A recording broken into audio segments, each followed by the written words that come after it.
Hello दोस्तों, आज के वीडियो में जानेंगे 9 हिंदू रानियों के बारे में जिन्होंने मुगलों का डटकर सामना किया था। आओ जानते हैं हम भारत की उन प्रमुख महान महिलाओं के बारे में जिन्होंने विदेशियों और दुश्मनों से अपने राज्य को बचाने के लिए अपना सब कुछ दांव पर लगा दिया था। यहाँ हम आपको बताएंगे उन खास महिलाओं के बारे में जिनकी वीरता और संघर्ष को भारतीय इतिहास में गर्व के साथ गाया जाता है। दोस्तों, इस जानकारी के लिए वीडियो के अंत तक जरूर बने रहे और जो न्यू यूजर है प्लीज सब्सक्राइब कर दे। चलो वीडियो शुरू करते हैं। नंबर 1 पर आती है महारानी पद्मिनी। रानी पद्मिनी राजा गंधर्व सेन और रानी चंपावती की पुत्री थी। रानी पद्मिनी का विवाह चित्तौड़ के राजा रतन सिंह के साथ हुआ था। रानी पद्मिनी की सुंदरता और वीरता के चर्चे दूर दूर तक थे। रानी पद्मिनी की सुंदरता पर दिल्ली का सुल्तान अलाउद्दीन खिलजी मोहित हो गया था। रानी को हासिल करने के लिए अलाउद्दीन खिलजी ने चित्तौड़ पर हमला कर दिया। चढ़ाई और घेरे के बाद अलाउद्दीन ने चित्तौड़ पर धावा बोल दिया और राजा रतन सिंह को धोखे से मार गिराया। तब यह देखकर रानी पद्मिनी ने राजपूत वीरांगनाओं के साथ जौहर की अग्नि में सन 1313 में आत्मदाह कर लिया। दूसरे नंबर पर आती है रानी दुर्गावती। रानी दुर्गावती का जन्म 1524 में हुआ था। उनका राज्य गोंडवाना में था। महारानी दुर्गावती कालिंजर के राजा कीर्ति सिंह चंदेल की एकमात्र संतान थी। राजा संग्राम शाह के पुत्र तलपत शाह से उनका विवाह हुआ था। दुर्भाग्यवश विवाह के 4 वर्ष बाद ही राजा तलपत शाह का निधन हो गया। उस समय दुर्गावती का पुत्र नारायण 3 वर्ष का ही था। अतः रानी ने स्वयं ही गढ़मंडला का शासन संभाल लिया। वर्तमान जबलपुर उनके राज्य का केंद्र था। दुर्गावती की वीरतापूर्ण चरित्र को भारतीय इतिहास से इसलिए काट कर रखा गया है क्योंकि उन्होंने मुस्लिम शासकों के विरुद्ध कड़ा संघर्ष किया था और उनको अनेक बार पराजित किया था। अंग्रेज शासन काल में लिखे गए इतिहास और बाद में वामपंथियों द्वारा लिखे गए इतिहास में कथा कथित अकबर को महान बताया गया है। अकबर के कड़ा मनकपुर के सूबेदार ख्वाजा अब्दुल मजीद खान ने रानी दुर्गावती के विरोध में अकबर को उकसाया था। अकबर अन्य राजपूत राजाओं की विधवाओं की तरह दुर्गावती को भी रवासी की शोभा बनाना चाहता था। अकबर ने अपने काम लिप्सा के लिए एक विधवा पर जुल्म किया, लेकिन धन्य है रानी दुर्गावती का पराक्रम कि उसने अकबर के जुर्म के आगे झुकने से इनकार कर दिया। स्वतंत्रता और अस्मिता के लिए युद्ध भूमि को चुना और अनेक बार शत्रु को पराजित करते हुए सन 1564 में बलिदान दे दिया। तीसरे नंबर पर आती है रानी कर्णावती। राजस्थान के मेवाड़ की रानी कर्णावती को कौन नहीं जानता। एक और जहां मुगल सम्राट हुमायूं अपने राज्य का विस्तार करने में लगा था, तो दूसरी ओर गुजरात के सुल्तान बहादुर शाह ने 1533 ईस्वी में चित्तौड़ पर आक्रमण कर दिया था। रानी कर्णावती चित्तौड़ के राजा की विधवा थी। रानी कर्णावती के 2 पुत्र थे, उदय सिंह और राणा विक्रमादित्य। ऐसे में महारानी कर्णावती ने राजपूतों और मुसलमानों के संघर्ष के बीच हुमायूं को सामने प्रस्ताव रखा कि हम परस्पर संधि करके अपने समान शत्रु बहादुर शाह का मिलकर सामना करें। मुगल सम्राट हुमायूं ने रानी का प्रस्ताव स्वीकार कर लिया। हालांकि हुमायूं किसी को भी नहीं बख्शता था, लेकिन उसके दिल में रानी कर्णावती का प्यार अच्छे से उतर गया और उसने रानी का साथ दिया। हुमायूं को रानी ने अपना धर्म भाई बनाया था, इसीलिए हुमायूं ने भी राखी की लाज रखते हुए उनके राज्य की रक्षा की। चौथे नंबर पर आती है रानी लक्ष्मीबाई। झांसी की रानी लक्ष्मीबाई का जन्म वाराणसी में 19 नवंबर 1835 को हुआ था। बचपन में उनका नाम मणिकर्णिका था। सब उनको प्यार से मनु कहकर पुकारा करते थे। 4 साल की उम्र में ही उनकी माता की मृत्यु हो गई थी, इसलिए मनु के पालन पोषण की जिम्मेदारी उनके पिता पर आ गई थी। 1842 में मनु की शादी झांसी के राजा गंगाधर राव से हुई थी। शादी के बाद मनु को लक्ष्मीबाई नाम दिया गया था। सन 1851 में उनको एक पुत्र रत्न की प्राप्ति हुई, लेकिन मात्र 4 महीने बाद ही उनके पुत्र की मृत्यु हो गई। उधर उनके पति का स्वास्थ्य बिगड़ गया तो सबने उत्तराधिकारी के रूप में एक पुत्र गोद लेने की सलाह दी। इसके बाद दामोदर राव को गोद लिया गया। 21 नवंबर 1853 को झांसी के राजा गंगाधर राव की मौत हो गई। अब रानी अकेली रह गई थी, लेकिन रानी ने हिम्मत नहीं हारी। वह अपने फर्ज को समझा और दामोदर को गोद लिया गया। उस समय वहां अंग्रेजों का राज था। ब्रिटिश सरकार ने दामोदर को झांसी का उत्तराधिकारी मानने से इनकार कर दिया।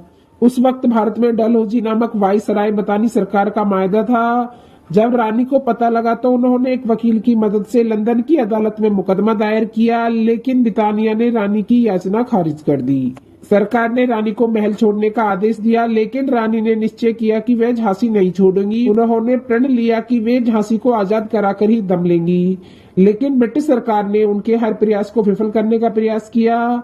झांसी के पड़ोसी राज्य ओछा दैत्य ने 1857 में झांसी पर हमला किया, लेकिन रानी ने उनके इरादों को नाकाम कर दिया।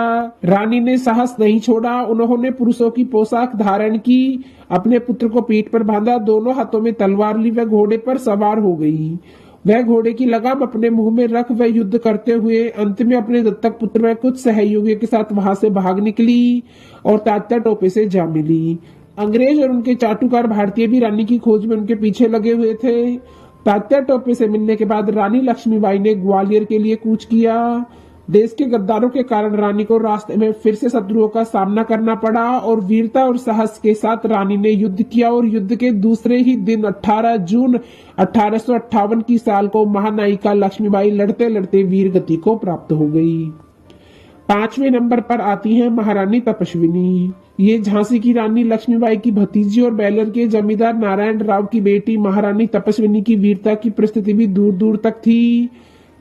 उन्हें माता जी के नाम से बुलाया जाता था। वह एक बाल विधवा थी। उनके बचपन का नाम सुंदर था। बचपन से ही उनमें राष्ट्र प्रेम की भावना कूट कूट कर भरी हुई थी।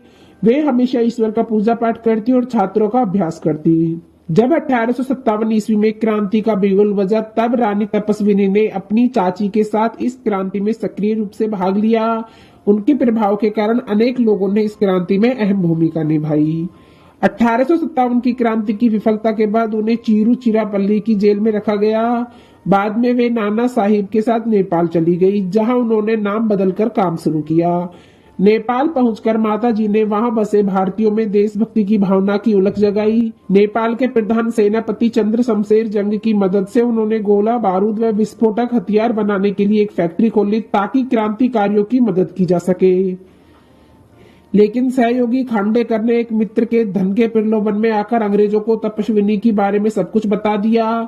तब तपस्विनी नेपाल छोड़कर कोलकाता चली गई। 1907 ईस्वी में माताजी की मृत्यु हो गई थी। 6ठे नंबर पर आती है रानी द्रौपदी। रानी द्रौपदी भाई थार क्षेत्र के क्रांति की सूत्रधार थी। 22 मई 1857 को थार के राजा का देहांत हो गया। राजा की बड़ी रानी द्रौपदी फई को ही राज्यभार संभालना पड़ा, क्योंकि आनंद राव बाला साहब नाबालिग थे। अन्य राजवंशों के विपरीत अंग्रेजों ने धार के नाबालिग राजा आनंद राव को मान्यता प्रदान कर दी। वह इसलिए कि बितानी चाहते थे कि क्रांति के धार क्रांतिकारियों के साथ ना दे। लेकिन रानी द्रौपदी के हृदय में तो क्रांति की ज्वाला भड़क रही थी। रानी के कार्य संभालते ही समस्त धार क्षेत्र में क्रांति लपेटे में फैल गई। रानी द्रौपदी बाई ने रामचंद्र बापूजी को अपना दीवान नियुक्त किया। बापूजी ने सदा उनका समर्थन किया। इन दोनों ने 1857 की क्रांति में बितानियों का विरोध किया। रानी के भाई भीमराव भोसले देशभक्त थे। ब्रिटिश सैनिकों ने 22 अक्टूबर 1857 को धार का किला खोल लिया। वह किला मैदान से 30 फुट ऊंचाई पर लाल पत्थर से बना हुआ था। किले के चारों ओर 14 गोल तथा 2 चौकोर बुर्ज बने हुए थे। क्रांतिकारियों ने उनका डटकर मुकाबला किया। ब्रिटिशों की आशा थी कि वे शीघ्र आत्मसमर्पण कर देंगे। ऐसा नहीं हुआ। 24 से 30 अक्टूबर तक संघर्ष चलता रहा। किले की दीवार में दरार पड़ने के कारण बिदानी सैनिक किले में घुस गए। रानी द्रौपदी सहित क्रांतिकारियों सैनिक गुप्त रास्ते से निकल भागे। कर्नल डनेट तो पहले से ही रानी का विरोध करते थे। उसने किले को ध्वस्त कर दिया, धार राज्य को जब्त कर लिया। 7वें नंबर पर आती है सिंध के राजा दाहिर की पत्नियां, जो पुत्रियों का बलिदान सिंध के दीवान गुंदुमुल की बेटी ने सर कटवाकर स्वीकार किया, पर मीर कासिम की पत्नी बनना नहीं। इसी तरह वहां के राजा दाहिर और उनकी पत्नियां और पुत्रियों ने भी अपनी मातृभूमि और अस्मिता की रक्षा के लिए अपनी जान दे दी। सिंध के देश के सभी राजाओं की कहानियां बहुत ही मर्मर और दुखदायक थी। आज सिंध देश पाकिस्तान का एक प्रांत बनकर रह गया है। राजा दाहिर अकेले ही अरब और ईरान के दरिंदों से लड़ते रहे। उनका साथ किसी ने नहीं दिया, बल्कि कुछ लोगों ने उनके साथ गद्दारी की। महाराज की वीरगति और अरबी सेना को अपनी ओर बढ़ने के समाचार से रानी अचेत हो गई। सिंधी वीरांगनाओं ने अरबी सेनाओं का स्वागत अलोर में तीर और भालों की बरसातों से किया। कई वीरांगनाओं ने अपने प्राण मातृभूमि की रक्षा के लिए दिए। जब अरबी सेना के सामने सिंधी वीरांगना टिक नहीं पाई तो उन्होंने अपने सतीत की रक्षा के लिए जोहर किया। बच गई दोनों राजकुमारियां सूरज देवी और परमाल ने युद्ध क्षेत्र में घायल सैनिकों की सेवा की। तभी उन्हें दुश्मनों ने पकड़कर कैद कर लिया। सेना नायक मोहम्मद बिन कासिम ने अपनी जीत की खुशी दोनों राजकुमारियों को भेंट के रूप में खलीफा के पास भेज दिया। खलीफा दोनों राजकुमारियों की खूबसूरती पर मोहित हो गया और दोनों कन्याओं को अपने जनान खाने में शामिल करने का हुक्म दिया। लेकिन राजकुमारियों ने अपनी चतुराई से कासिम को सजा दिलाई। लेकिन जब राजकुमारियों के इस धोखे का पता चला तो खलीफा ने दोनों को कत्ल करने का आदेश दिया। तभी दोनों राजकुमारियों ने खंजर निकाला और अपने में खोप लिया और इस तरह राज परिवार की सभी महिलाओं ने अपने देश के लिए बलिदान दे दिया। नंबर 8 पर आती है राजकुमारी रत्नावती। जैसलमेर नरेश महारावल रतन सिंह ने जैसलमेर किले की रक्षा अपनी पुत्री रत्नावती को सौंप दी थी। इसी दौरान दिल्ली के बादशाह अलाउद्दीन की सेना ने किले को घेर लिया, जिसका सेनापति मलिक काफूर था। किले के चारों ओर मुगल सेना ने घेरा डाल दिया, किंतु राजकुमारी रत्नावती इससे घबराई नहीं और सैनिक भेष में घोड़े पर बैठी किले के बुर्ज व अन्य स्थानों पर घूम घूमकर सेना का संचालन करती रही।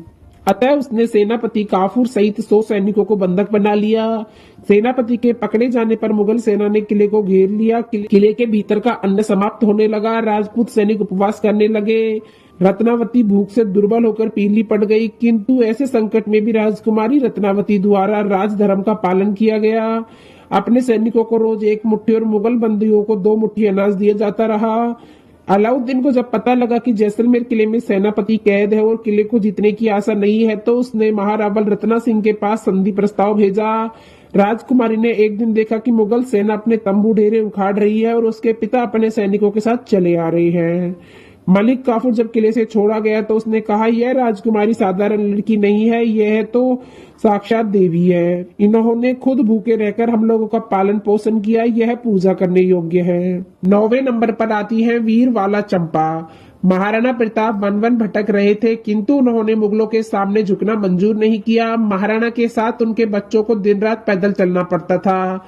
बच्चों को उपवास भी करना पड़ता था। 3-3, 4-4 दिन जंगली भेड़वा घास की रोटियों पर निकल जाते। महाराणा की पुत्री चंपा 11 वर्ष की थी। चारवुमन को भूख लगी थी, वह रोटी मांगते हुए रोने लगा। उस 4 वर्ष के बच्चे में समझ कहाँ थी कि उसके माता पिता के पास अपने युवराज के लिए रोटी का टुकड़ा भी नहीं है। चंपा ने अपने भाई को कहानी सुनाकर वह फूलों की माला पहनाकर बहला दिया। राजकुमार भूखा ही सो गया। चंपा जब अपने छोटे भाई को गोद में लेकर माता के पास सुलाने आई तो महाराणा को चिंता में डूबे हुए देखकर बोली, पिताजी आप चिंतित क्यों हैं? बेटी, हमारे यहाँ एक अतिथि पधारे हैं। आज ऐसा दिन आ गया है कि चित्तौड़ के राणा के यहाँ से अतिथि भूखा चला जाए। महाराणा ने उत्तर दिया। चंपा बोली, पिताजी आप चिंता ना करें, हमारे यहाँ से अतिथि भूखा नहीं जाएगा। आपने मुझे कल जो 2 रोटियां दी थी वह मैंने भाई के लिए बचा कर रखी थी, वह सो गया है, मुझे भूख नहीं है, आप उन रोटियों को अतिथि को दे दे। पत्थर के नीचे दबाकर रखी घास की रोटियां पत्थर हटाकर चंपा ले आई। थोड़ी सी चटनी के साथ में रोटियां अतिथि को दे दी गई। अतिथि रोटी खाकर चला गया। महाराणा बेटी के त्याग को देखकर द्रवित हो उठे। उनसे अपने बच्चों का कष्ट देखा नहीं गया। उस दिन उन्होंने अकबर की अधीनता स्वीकार करने के लिए पत्र लिखा। 11 वर्षीय बालिका चंपा 2-4 दिन से घास की रोटी पाती थी, उसे भी बचाकर रख लिया करती थी। अपने भाग की रोटी में अपने भाई को थोड़ी थोड़ी करके खिला देती थी। भूख के मारे वह स्वयं दुर्बलता एवं क्रसकाई की हो गई। एक दिन वह भूख से मूर्छित हो गई। महाराणा ने उसे गोद में उठाते हुए रोकर कहा, मेरी बेटी, अब मैं तुझे और कष्ट नहीं दूंगा, मैंने अकबर को पत्र लिख दिया है। वह सुनकर चंपा मूर्छा में भी चौंक पड़ बोली, पिताजी आप ये क्या कह रहे हैं? हमें मरने से बचाने के लिए आप अकबर के दास बनेंगे? पिताजी हम सब क्या कभी मरेंगे नहीं? पिताजी देश को नीचा मत दिखाइए, आपको मेरी शपथ है, आप अकबर की अधीनता कभी स्वीकार ना करें। इन वचनों के साथ ही मासूम चंपा महाराणा की गोद में ही सदा के लिए चुप हो गई। कहा जाता है कि जब अकबर के दरबार में महाराणा का पत्र पहुंचा तो पत्र देखकर पृथ्वीराज ने पत्र की विश्वसनीयता पर सवाल उठाते हुए महाराणा को पत्र लिखा और उसे पढ़कर महाराणा ने अकबर की अधीनता स्वीकार करने का विचार त्याग दिया। लेकिन कुछ लोगों का मानना है कि बालिका चंपा ने अपने बलिदान से ही महाराणा को दंता देकर भारतीय गौरव की रक्षा की। तो दोस्तों, आपको यह वीडियो कैसी लगी प्लीज कमेंट बॉक्स में जरूर बताना और ऐसी ही ऐतिहासिक वीडियोस देखने के लिए हमारे चैनल को सब्सक्राइब करना ना भूलें। चलो मिलते हैं नेक्स्ट वीडियो में, जब तक के लिए अपना ख्याल रखना। धन्यवाद।